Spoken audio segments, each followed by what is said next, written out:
là bong từng pi nè lư thằng ấy đi bong ban sắm phê chóp nọ bong sắm phê chóp men chăm nạp rongอย่างnào đấy bài chất hay trong ai cũng để làm ra bài chất hay trong riêng trong phơi ca nghe chẳng được chà mẹ rong thà rùng phớp nhộp cái đó có mà chà hay mẹ ba đo đầm nâng đi tà nạp chị ba ăn nữ trong cruise nó té đó là vậy còn mẹ rong mình đá bài chân còn mẹ rong thật bài chân thì luôn là câu ai thua ban bom ai thua ban ôn ai thua ban thế này chà trong bên đây là con châu room of nơi phim chụp chay bỏ bộ bong từng pi môi chụp hiền này chắc bong trời khát khom prang prang to tiệt đấy chà chắc muốn nâng chiên tận đo cao sập phê cho mùi nâng châm nạp vào trong bong từng pi nè kêu sâu mọi bong này nôm khuôn mình để mà đo bụng mày bong bồn squat này nôm pi chmố ai giúp nâng khai đã bong màu chập đang bị bóng nhom ba chmố phana ở vô mà phải buồn bong ôn bay nè mà bị cào sau bay ba khai cào chụp bong quýnh bạn không chung bận giờ vốn mình là dùng sản xuất 7 năm rồi là phun tổ sản không tận dụng ban sản xuất sản cả đó mình chơi để mình bằng bốn năm nè chà trắng mùi màu pi ở đầu bên chảy bạn mùi tép màu pi tại kèo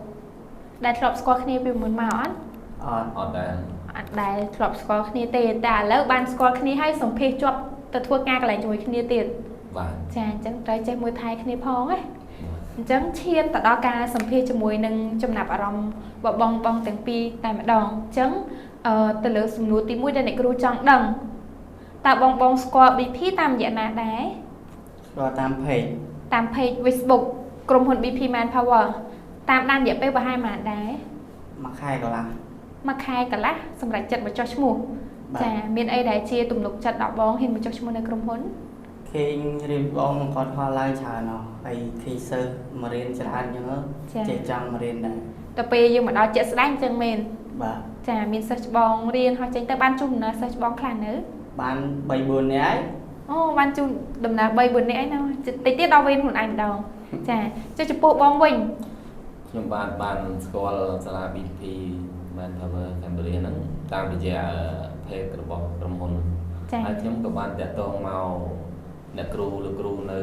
ធ្វើការនៅក្នុងសាលាហ្នឹងហើយក៏សាកសួរដំណឹងព័ត៌មានពីគាត់ហើយក៏បានតាក់ទងមកចូលរៀននេះទៅចាមកចូលរៀនមានភ័យខ្លាចតែក្រុមហ៊ុនបោកអីអត់តែយើងជឿថាយើងសួរព័ត៌មានតាមអនឡាញ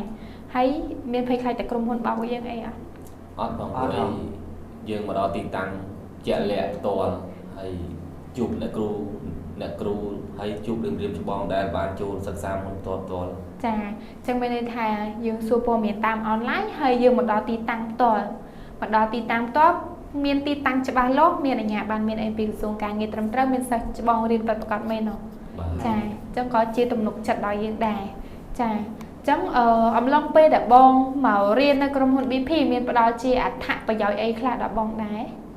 បាទចូលមករៀននៅក្នុងសាលា BP នេះមានអត្ថប្រយោជន៍ដូចជាយើងខាងសាលាហ្នឹងផ្ដល់អាហារហូបចុកបន្ទប់ស្នាក់នៅទឹកភ្លើងហើយក៏ចំណេះដឹងបទពិសោធន៍ចេញពីសាលាដែលណែនាំដល់ពួកស្ថាប័នដែលចូលមករៀនចាណែនាំយ៉ាងណាខ្លះណែនាំពីវិន័យពីសាលាហើយនិយាយទៅគឺល្អចានិយាយទៅនិយាយឲ្យខ្លីហ្មងគឺល្អហ្មងចាអញ្ចឹងយើងមានទំនុកចិត្តហ្មងចាសម្រាប់ខ្លួនយើងផ្ទាល់អញ្ចឹងសម្រាប់បងប្អូនដែលគាត់នៅតាមខេត្តអីគាត់ចង់មកចុះឈ្មោះគាត់មិនបាច់ព្រួយបារម្ភទេណោះចាទៅលើកន្លែងស្នាក់នៅទឹកភ្លើងអាហារហូបចុកគឺក្រុមហ៊ុនមានផ្ដល់ជូនចាអញ្ចឹងកន្លែងស្នាក់នៅទឹកភ្លើងអាហារហូបចុកប៉ុណ្ណឹងយើងទទួលយកបានអត់ទទួលយកបានអញ្ចឹងជាបន្តទៀតអ្នកគ្រូចង់ដឹងថាបងសម្ភារជាប់ហ្នឹងសម្ភារជាប់ទៅផ្នែកណាដែរសំណែខាងសំណង់រៀបរន្ទាសំណង់រៀបរន្ទាចាស់ខ្លួនឯងដែលធ្លាប់ធ្វើសំណង់ពីមុនមកអត់ធ្លាប់អញ្ចឹងពេលដែលយើងមានជំនាញស្រាប់ហើយយើងប៉ះការងារដែលយើងធ្លាប់ធ្វើយើងចង់ទៅអាហ្នឹងអញ្ចឹងស្រួលតែម្ដងណា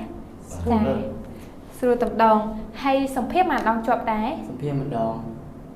ម្ដងជាប់មានអីចង់ចែករំលែកជាបទពិសោធន៍ទៅដល់សិស្សប្អូនដែលត្រៀមខ្លួនក្នុងការសម្ភារអត់ថាយើងរៀបចំខ្លួនបែបម៉េចយើងធ្វើបែបម៉េចឲ្យគេពេញចិត្តមកលើយើងណា ណែនាំដល់សិស្សប្អូនឬក៏ស្ថានកម្មដែលចង់មករៀននៅសាលា BP នេះគឺមានទំនុកចិត្តច្បាស់លាស់ទីតាំងច្បាស់លាស់ហើយមានអាហារហូបចុកមានទឹកភ្លើងមានបន្ទប់ស្នាក់នៅច្បាស់លាស់ដែលយើងអាចទទួលយកបានហើយមានការទំនុកចិត្តនៅលើក្រុមហ៊ុនរបស់ BP ដែលមកយើងខំប្រឹងរៀនដើម្បីជួបផ្កាយមក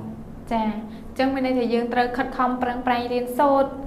ចេះរស់រាយរាក់ទាក់ញឹមញែមដើម្បីជួបជាមួយនឹងគេឲ្យគេពេញចិត្តយើងតែម្ដងបាទអញ្ចឹងបងទាំងពីរអ្នកសិតសឹងតែជាសិក្ខាកាមដល់ប្រកែសម្ភាសម្នាក់តែម្ដងជាប់បាទ